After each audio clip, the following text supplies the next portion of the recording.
व्रत कथा।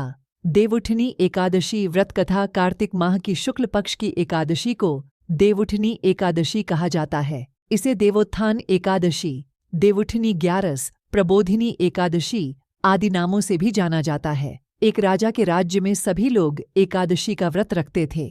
प्रजा तथा नौकर चाकरों से लेकर पशुओं तक को एकादशी के दिन अन्न नहीं दिया जाता था। एक दिन किसी दूसरे राज्य का एक व्यक्ति राजा के पास आकर बोला, महाराज, कृपा करके मुझे नौकरी पर रख लें। तब राजा ने उसके सामने एक शर्त रखी कि ठीक है, रख लेते हैं, किंतु रोज तो तुम्हें खाने को सब कुछ मिलेगा, पर एकादशी को अन्न नहीं मिलेगा। उस व्यक्ति ने उस समय हाँ कर ली, पर एकादशी के दिन जब उसे फलाहार का सामान दिया गया तो वह राजा के सामने जाकर गिड़गिड़ाने लगा, महाराज, इससे मेरा पेट नहीं भरेगा, मैं भूखा ही मर जाऊंगा, मुझे अन्न दे दो। राजा ने उसे शर्त की बात याद दिलाई, पर वह अन्न छोड़ने को राजी नहीं हुआ।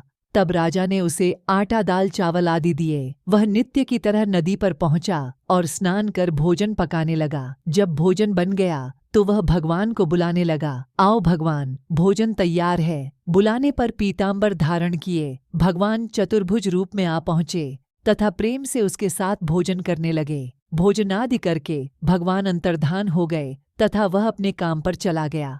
15 दिन बाद अगली एकादशी को वह राजा से कहने लगा कि महाराज, मुझे दुगुना सामान दीजिए।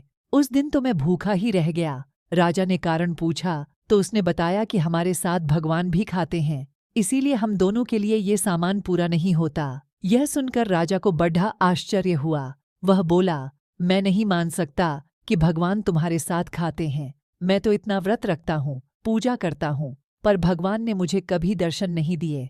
राजा की बात सुनकर वह बोला, महाराज, यदि विश्वास न हो तो साथ चलकर देख लें। राजा एक पेड़ट के पीछे छिपकर बैठ गया।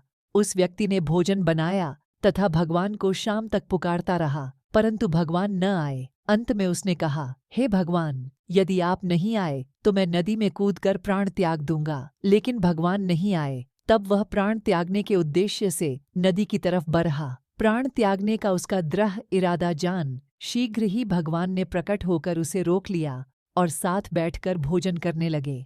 खा पीकर वे उसे अपने विमान में बिठाकर अपने धाम ले गए। यह देख राजा ने सोचा कि व्रत उपवास से तब तक कोई फायदा नहीं होता जब तक मन शुद्ध न हो। इससे राजा को ज्ञान मिला।